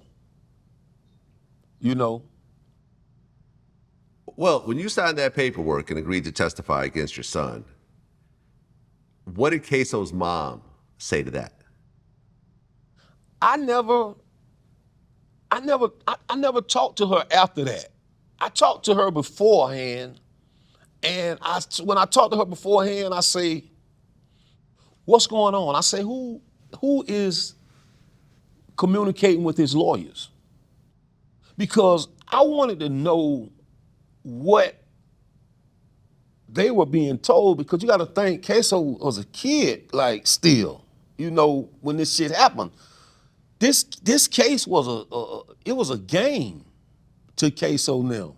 You know, it's like log in, log off, but to me, this shit was serious. This shit was serious from September 10th, 2020 to me. And I talked to them and I asked them, I said, well, who corresponded with their lawyers? Because when I see Queso in jail, he don't have no legal work. He going to the law library, but he don't got no pencil, he don't got no paper. And I tell Queso, I say, look, man, what is you doing? I say, get involved in your case. I say, your lawyer got 100 cases. You only got one. Wait, so are you talking to Queso while both of you are locked up? Yeah, I'll see him, because the dorm I was in, the law library was next door to it. And Queso was in confinement because they had him on celebrity status, so he was in confinement. Not because he checked in or no shit like that. You know, it's just, when you celebrity like that in jail, they gonna lock you down. I don't care who you is. And they would come by and I say, man, get involved in your case, get involved. Police would, you know, I had pulled into jail and the police would let us talk for a few minutes. And I'm like, get involved in your case. One day I seen him and I went up to there, talked to him. We talking through the door. I said, God damn, man, when y'all gonna get Pops out of here? I said, when y'all gonna get Pops out of here? And he was like, you know, it's gonna happen, it's gonna happen. And then he kind of walked off. But they wasn't involved because I just want to know, I always wanted to say, who the fuck would tell Scotty to go to trial? Like, your DNA is in this lady's house, on this lady's clothes. Your DNA is in this car. You gotta just put the puzzles together. Police chased the car from a murder scene. Your DNA in it. Your DNA in this lady's house. How you gonna explain all this stuff there? You know, to me, in the end, it was dumb because I get it that they own this side. I get it. But at the same time, why should everybody go to jail? Who gonna help who? Them motherfuckers ain't gonna, I seen, when I went to that trial, that fucking shit was full with Queso supporters. I seen people in that audience, they think I didn't see them, but I seen everybody. Queso couldn't go to their house to take a fucking piss, but they in there. They not gonna ride with him. They not gonna ride with him. I'm gonna ride. You ain't gotta tell me, proof is in the pudding. You ain't gotta tell me what to do. I know what to do. Well, July 2025, the Queso murder trial actually starts. Now, the state's evidence against Queso is pretty strong. It was a multi-layered case showing physical and digital evidence. There's surveillance footage of the shooting. There's vehicle tracking, cell phone tower data. There are Instagram posts and subtweets that reference the killing. There's music video diss lyrics that the state claims are self-incriminating. There's also additional witnesses that said they saw Queso in the area before the shooting. There's jail calls tying ATK members to the retaliation planning. There's premeditation. There's a gang warfare pattern. So that basically allowed the prosecutors to introduce like a broader context, like rap beefs, online threats, and shootings in Jacksonville, to actually tie the whole case together. And you were the star witness in the case. I wasn't the star witness, man. Butter was. Well, that's the way that you were framed in the media. Butter was the star witness. He was the eyewitness. I wasn't the star witness. I was definitely a witness. Yeah. Tell me this though. I mean, for the fans, how the fuck was I gonna say that wasn't my car? It was registered in my name. It was on these people's door ring. My phone was pinged in this lady driveway that was registered to me in my name. Then you got this fuck nigga Butter telling them that I came and picked them up. How was I gonna maneuver out of this situation? Cause I'm 50, fuck it, go to jail for life? You know. Well, yeah, because there are 12 white jurors. You had Butter, who identified everybody. There was hair, fingerprints. Queso's DNA was found in the car. And there was videos where Queso was wearing the same sweatsuit as the surveillance footage at the Lil Buck shooting. What about this? What about that young lady that said she picked Queso up after the shooting? See, everybody forgetting, everybody. Everybody focus on me. I guess because the story will be better by me being somebody and me being his daddy. The story sounds better, but everybody else excluded. Moody was excluded. They don't really give a fuck about Butter. I'm the one taking all the heat. I'm the one supposed to, you want me on the street because you ain't gotta call me from jail and say, go this way, go that way, go that way. I already know what to do. Queso homeboys, they hit it. They seen an open fucking slot in the rap game for them. See, and he ain't realized that yet. He can't call right now and get $50 from now one of them. If they was to post their recent receipts, I bet you none of them is up to date. Money receipts for him in jail. Well, one of the things that came out while he took the stand was when they showed the video of who you said was Queso in a sweatsuit with a mask on him. You said that looked like your son, right, in the video. Yep. How hard was that to do? Man, I ain't never been in a harder situation than that. And that's a wound that probably will never heal. But you know what? When I spend time with those little boys now, and they see me sitting off to the side, and I got a little girl too. I don't want to forget her, because I'll probably catch hell from her mama for that. But reason being I always talk about the little boys is because girls they're gonna have boy trouble. They ain't gonna have gun trouble. And those little boys come up to me now and they say, Daddy, you all right? I say, yeah, I'm good.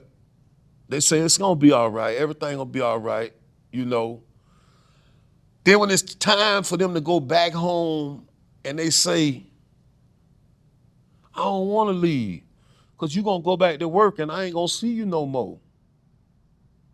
Because, they think I was at work the whole time.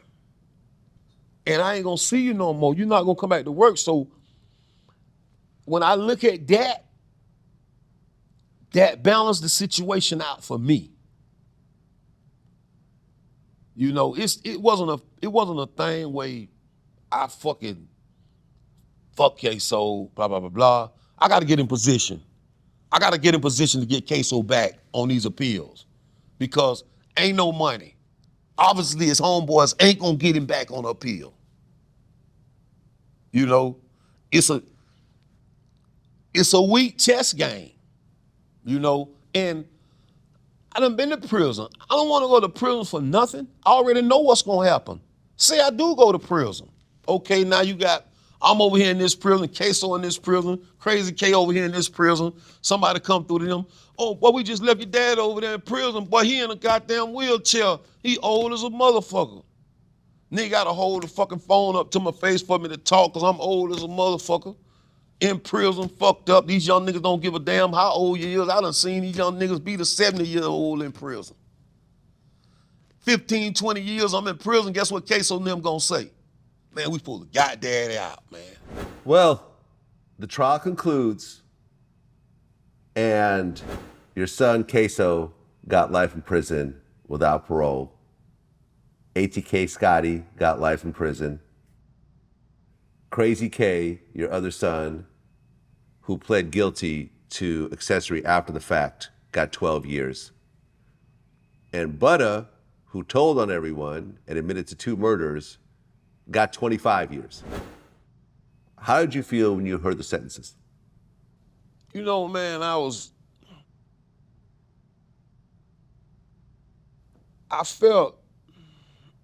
had some mixed emotions, you know, wasn't none of them good. But I also know Queso ain't gonna do that life sentence, you know, and Crazy K, he been through a little more than Queso with the system.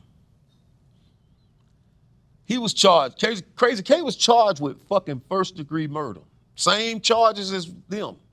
Wasn't there.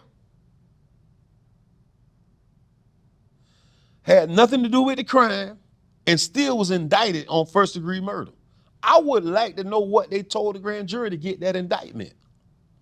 You gotta understand. Matter of fact, I think I was watching one of your podcasts with Ace, and he talked about that state attorney office and the police in Jacksonville. And he talked about them. So what the fuck? He know they coming. He know they don't fuck off. It's different in Florida, you know. And I felt bad for Scotty because Scotty real quiet, but Scotty a good dude, man. And Scotty down for you, man. Scotty had a motherfucking public defender the whole time. Man, that's fucking sad. When I was out there, the boss, can't no dude under me say they ever had a public defender or they ever sat in jail and had a bond. Scotty had a public pretender the whole case. I'm pretty sure that public defender tried to get Scotty to tell, tried to get Scotty to roll. I'm sure. I'll bet my fucking finger on it. It's no way a dude like that supposed to have a public defender. And I felt real bad for Scotty, you know.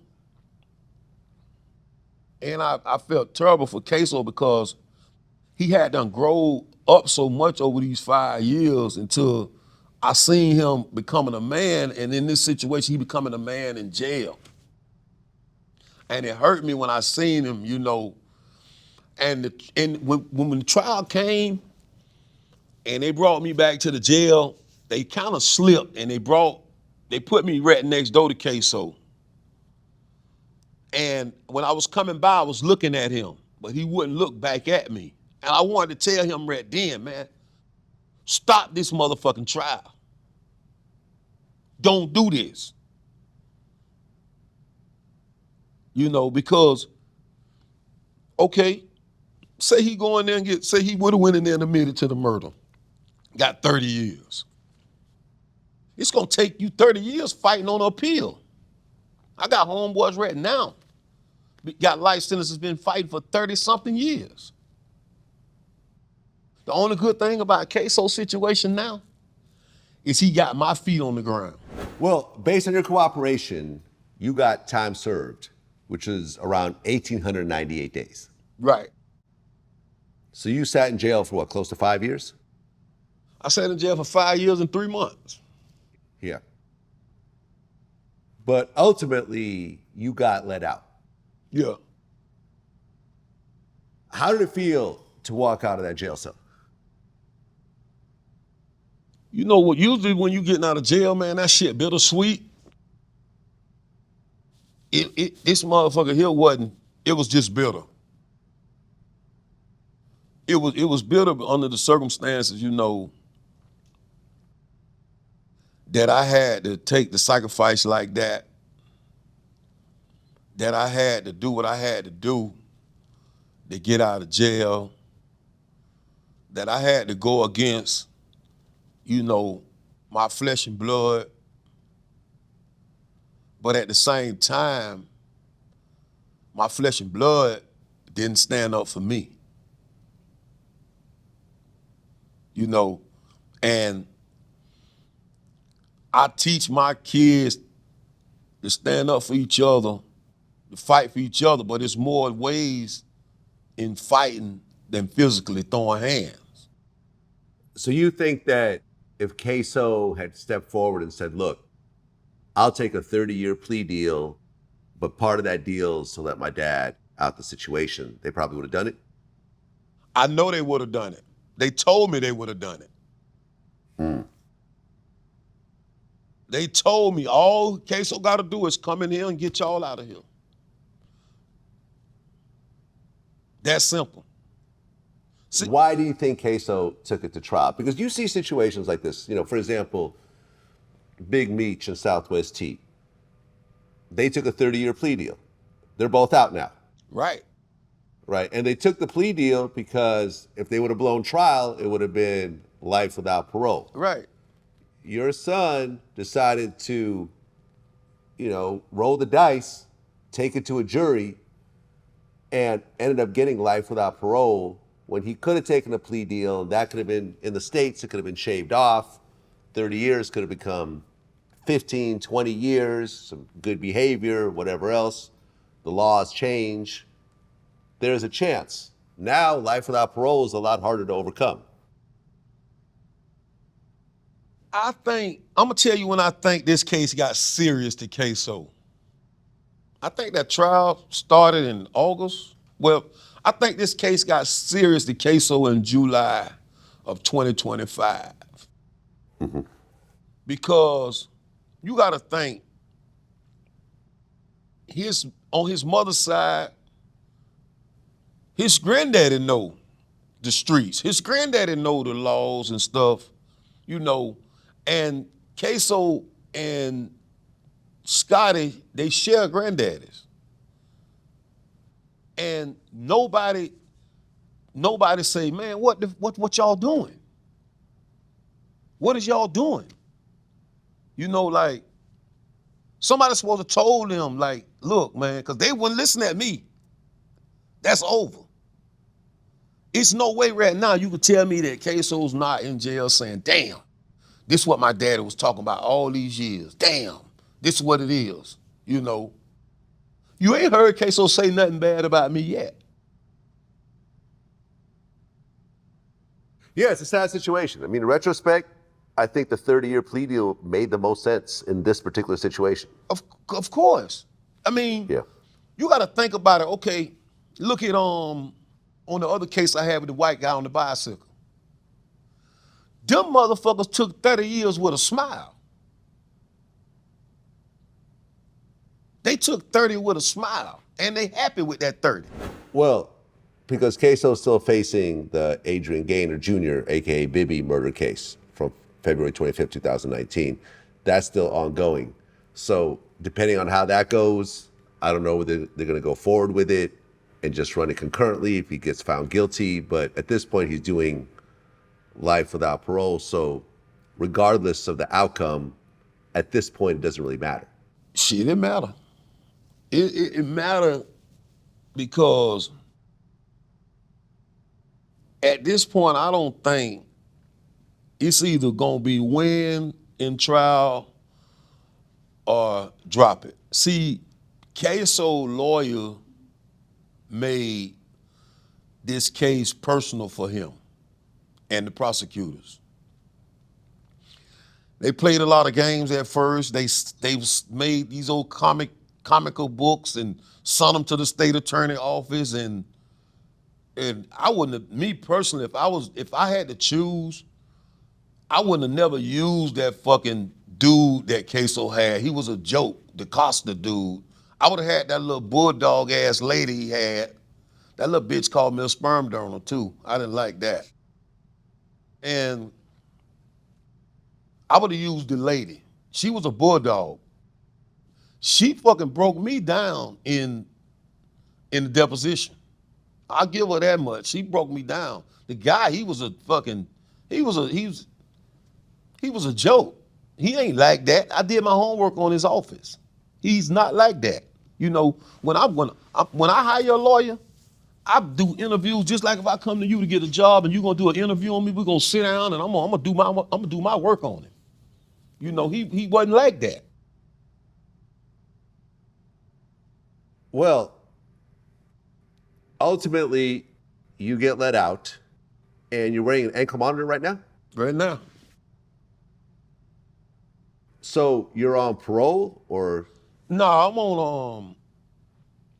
on house arrest. Uh-huh. For how long? 2 years. 2 years. Okay, so you have to wear the ankle monitor for 2 years. Yeah. Okay. And during that time, if you violate, then you go back for how long? Well, that's to be seen. Uh-huh. So up to the judge. Yeah, but I ain't gonna violate. Got it. I'd be goddamn if I'm going back. You know, Right. See, this stay in jail here, I've been in jail a lot. And this stay in jail here hit different. Like, I really seen the degrading part of it. This is the first time that I really seen it. Like, that jail shit for suckers. I don't give a damn. A nigga think that's for real niggas if they want to. That's shit for suckers. Yeah, I agree. I agree. I did a couple days and I said, man, I'm done. I'm never going back Yeah. here. There's nothing to brag about. There's nothing cool about it. Being in a cage, having to ask a man when you can go to the bathroom, when you can eat. There's nothing fly about that. But now you're out. You have an ankle monitor. You're still living in Jacksonville because of your situation. Can you move? Well, I don't stay in Jacksonville. Right, but you're still in Florida in the same general area. Right, yeah, but I don't live in Jacksonville though. Got it. Do you plan on moving out of Florida completely? Yes. Matter of fact, I'm waiting on my place out of Florida should be ready like January 1st. Good. That's great. That's great. Because, unfortunately, because of the situation and how high profile this whole situation is, people know who you are, and you're going to be labeled as someone who snitched on his own son. Right. And because of that, have you been getting death threats? Hell no. Really? Hell I no. get death threats online.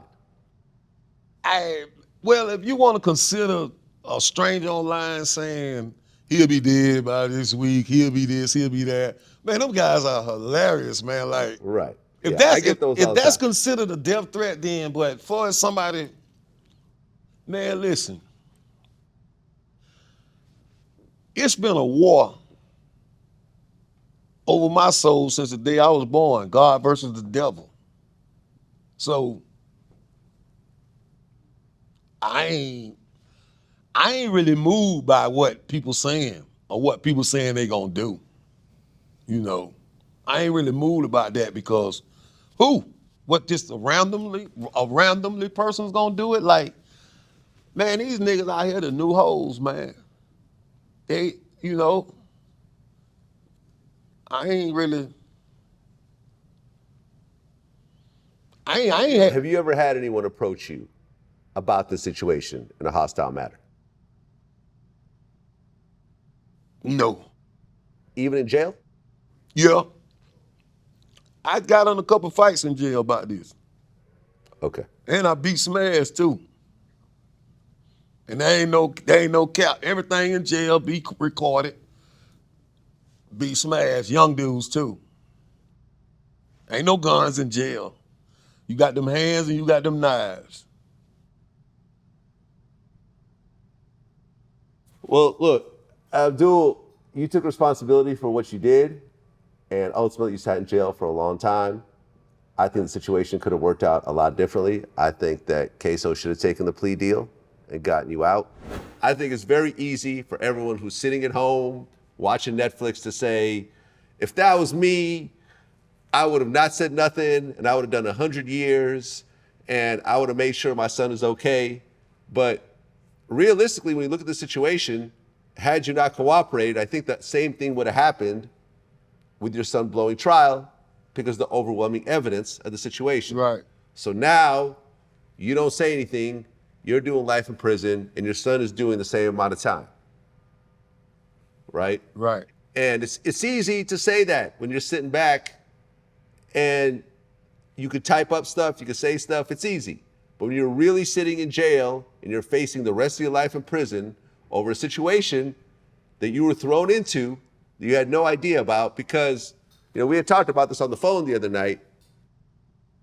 If they had called you and said, listen, we were just involved in a murder and we're now at this old white lady's house holding her hostage, Right. Can you come get us? I don't think you would have just gotten in your car and gotten him. I wouldn't have. I can't say I would have made a way for him, but I would have stayed away from that situation as far as possible. Right. Any sane person would have. Right. Yeah, man, look, it's a tough spot. I've got a son. If my son called me and said, I was just involved in a murder, help me out, I would say, we got to go turn yourself in. That's what I would have done. Yeah. I would have said, I'm not involving myself in the situation. I'm not going to try to get you out of the country or give you money because now I'm wrapping myself up into a murder. I'm going to get you a lawyer, the best I could afford. I don't care how much it costs. I'll spend whatever it takes, but I'm not going to put myself into the situation of yours. Man, let me because correct. at the end of the day, that's a murder. There's no statute of limitations for it. And with technology these days and so forth, it's a hell of a hill to get over. Correct. So I'll help you, but I'm not going to involve myself. That's what I would have done. Correct. And if I would have been in the situation where you were at, when I picked those boys up and they jumped in my car and they said, we just left a hostage situation, I would have said, we got to go to the police or you guys got to get out my car. One of the two. Right. One of the two. I'm not going to help you guys get away. I'm not tying myself into a home invasion, hostage, murder, and so forth. That's what I would have done. You and I are different. Right. So you said you wouldn't have, you had the chance to take him to the police station, but you were not going to do that. I would have done that. Right. That's just me. And I'm just keeping it real with who I am. Right. And I think a lot of people who are criticizing you and saying all that, I don't think they're keeping it real with who they really are. Right. And see, that's the thing too, nobody's living their own life now. Everybody living their life for somebody else. Because how do you know what you gonna do in a situation you ain't been in? Yeah. Period. I don't care who you are. How can you say this is what I'm gonna do in a situation? Man, I done heard women say, I ain't doing that to my child, but you're telling the motherfucker at your job to keep your job. So how the fuck you gonna tell me what you gonna do facing a life sentence, then don't wanna go in? Man, jail is a whole different thing now. And it's a whole different ball game now. Like, man, I done seen so many people, man. I watched some shit the other day and these dudes say how I raised them for the streets and then raised them to tell on them. Bro, dudes don't know me as a daddy. Dudes don't even know me from the streets. You know, I used to always wonder how these guys in the street, these young guys who my son that was going through it with, want to hurt me. Number one, when I was in the streets, they wasn't born. Number two, by the time they got in the streets, I was in prison. How you even know? But that be them older dudes in them younger dudes' ear. Because they feared me. You know, so that's how that's gonna go. See, what people don't understand is Ksoo and Crazy K, they get their name and shit off of me. They build their own shit up. It ain't nothing that I'm bragging on, but it's what it was, not what it is. That's how that went. I don't condone, man. Like I said, I never participated in a crime with them. Well, Abdul, I appreciate you coming in and telling your side of the story. Ultimately, you approached me to get in front of this thing. Right. And you wanted to clear your name and say the whole story. And ultimately, you didn't duck any questions. You addressed everything. And it's just a very tough situation to be in, man. Like, I don't think there's any father in the world that would want to switch places with you in this particular case. I think hey, I guarantee you, and in no disrespect to anybody though, but I guarantee you a father that they son that they gotta go talk to that dirt out there, they will change spots with me. You know, it's a tough spot, but at the same time, once you look at them boys' face, my little kids, you gotta do, at some point in your life, man, you gotta grow. You know, and I feel like it would have been a loss all the way around the board. You know, nobody ain't getting no win right here. I understand that. But I feel like it would have been a loss all the way around the board. I agree. I completely agree. Well, Abdul, man, I appreciate you coming in, sharing your side of the story. I appreciate your nephew coming in also, who's now in a wheelchair over the situation. It's just a tragedy overall, man. There's no winners in this at all. It's just losers all across the board. Everything from people losing their life to people getting life in prison to mothers grieving, fathers grieving, brothers, sisters, friends. It's just sad overall. And I'm just hoping that people will look at the situation as something that they shouldn't do. Right. Here's what not to do. Here's how rap beef escalates. This is how when people start getting shot and killed, you can't come back from it. You can't work things out. No. And killing brings more killing. And killing then brings the police and brings the feds and brings the DAs and brings the headlines. And when you're talking about rappers and high profile people, that's when the police really start to pay attention. Because in a situation where your car got shot up, the police don't care about that situation. Two cars full of people shot up a car 100 times and nobody got caught. Right. Whereas, well, now you got this guy Queso, he's a rapper, he's got some buzz. Well, now we're gonna pay attention to this. And now we're gonna put all our resources behind it. Exactly. Police pick and choose, man. Listen, I have police security that I use, and we talk about this. We talk about how they'll have their little weekly meetings, and the chief of police will have all the news headlines on the board, and they'll say, we're gonna put, resources behind this one, and this one. Because if it was Queso, the bus driver, no one would care. Right. You know, No one would care. I was told one time that it was some police officers in the barbershop and they were saying, man, it ain't right the way they doing this case. You know, I hear a lot of people, a lot of parents say what they would have done and what they wouldn't have done, but what they need to be saying is, asking God whatever his plan is for them in life, to make sure it ain't what I just went through. Yeah. Yeah. Well, Abdul, man, appreciate you coming in, and please just stay safe out here. Hey, man. And, you know, you moving away, I thought was great, because I don't know how many people I've talked to, from Fulio to Mo3 to FBG Duck, where I would tell them it's really the best situation for you is to move away. And they would always say, nah, it's cool. I know the streets. I know how to move. Yeah. And then shortly afterwards, you hear of a tragedy. Right. You know, you don't know what that next person is capable of. No, you can't. You can't. And you don't know who your enemies are when you're high profile. They all know who you are, but you don't know who they are. Right. You can't underestimate them now. You can't underestimate them, man. You know, I appreciate you. I appreciate you having me, man.